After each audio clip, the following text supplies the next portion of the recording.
എറണാകുളം തൃക്കാക്കര നഗരസഭയിൽ വ്യാപകമായി വോട്ട് വെട്ടാൻ ശ്രമം.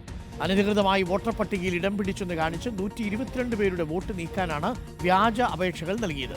എന്നാൽ വോട്ട് നീക്കാൻ ആവശ്യപ്പെട്ടിട്ടില്ലെന്ന് വ്യക്തമാക്കി അപേക്ഷയിൽ പേരുള്ളവർ തന്നെ രംഗത്തെത്തിയതോടെയാണ് ഈ തട്ടിപ്പ് പൊളിഞ്ഞത്.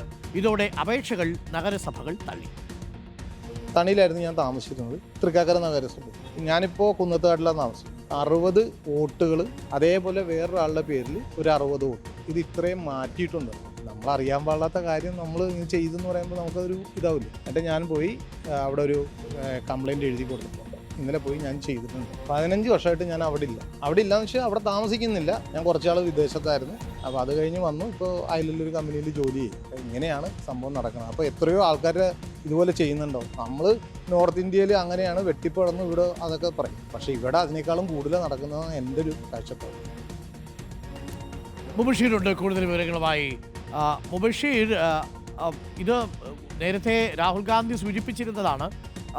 വ്യാജ അപേക്ഷകളിലൂടെ വോട്ടർ പട്ടികയിൽ നിന്ന് കുറവ് വരുത്തുന്നു, വെട്ടിമാറ്റുന്നു എന്നുള്ളത്. അത്തരത്തിലൊരു നീക്കമാണോ ഇവിടെയും ഇപ്പോൾ പൊളിഞ്ഞത്?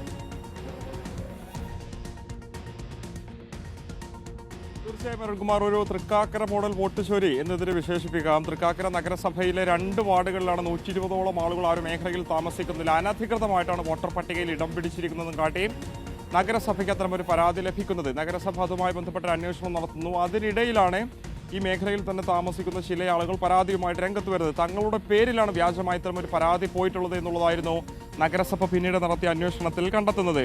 തൃക്കാക്കര നഗരസഭയിലെ ഹെൽത്ത് സെന്റർ വാർഡിലെ 60 വോട്ടർമാരെയും അത്താണി എന്നു പേരുള്ള വാർഡിലെ 60 വോട്ടർമാരെയും മൊത്തം 120 വോട്ടർമാരെയാണ് പട്ടികയിൽ നിന്ന് നീക്കണമെന്നാവശ്യപ്പെട്ടുകൊണ്ട് ഒരു വ്യാജൻ അപേക്ഷ നൽകിയിരിക്കുന്നത്. ഇയാൾ ആരാണെന്നുള്ള കാര്യത്തിൽ കണ്ടെത്തിയിട്ടില്ല. അവിടെ 2 പാർട്ടിയിലും തർക്കം നടക്കുന്നുണ്ട്. LDF-ലും UDF-ലും സ്ഥാനാർത്ഥി നിർണ്ണയവുമായി ബന്ധപ്പെട്ടൊക്കെ തന്നെ തർക്കം നടക്കുന്നുണ്ട്. അപ്പോൾ ഏത് പാർട്ടിയിൽ നിന്നുള്ള വ്യക്തിയാണ്, അല്ലെങ്കിൽ പാർട്ടിയിൽ നിന്നല്ലാത്ത ആരെങ്കിലുമാണോ ഇതൊന്നും ചെയ്തെന്ന കാര്യത്തിൽ നഗരസഭയുടെ അന്വേഷണത്തിൽ മാത്രമേ കണ്ടെത്താൻ സാധിക്കൂ എന്നുള്ളതാണ്. എന്തായാലും ഇക്കാര്യത്തിൽ വ്യാജ അപേക്ഷ നൽകി അത് വലിയ രീതിയിൽ ചർച്ചയായൊരു സാഹചര്യത്തിലാണ് ഈ അപേക്ഷയുടെ പേരിൽ ഉൾപ്പെടെ യഥാർത്ഥ വ്യക്തികൾ തന്നെ രംഗത്തെത്തി ഇത് തങ്ങളല്ല ചെയ്തത് എന്ന് നഗരസഭയെ അറിയിക്കുന്നത്.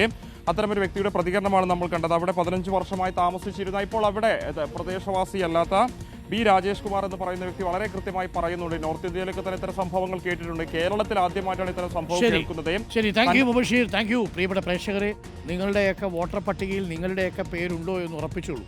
ബാക്കിയുള്ള ചില ആളുകൾ നിങ്ങളുടെ പേരൊക്കെ വെട്ടിമാറ്റാനായിട്ട് വന്നിട്ടുണ്ട്. നിങ്ങളോട് ചോദിക്കാതെ അത് ചെയ്യാൻ പറ്റൂല. അതാണ് ഇവിടെ പൊളിഞ്ഞു പോയത്. ചില ആളുകളൊക്കെ ഇറങ്ങിയിട്ടുണ്ട് വോട്ടുകൾ റദ്ദ് ചെയ്യാൻ വേണ്ടി. അവരെയൊക്കെ സൂക്ഷിച്ചിരുന്നുള്ളൂ. അത് പല പേരിലും വരാം.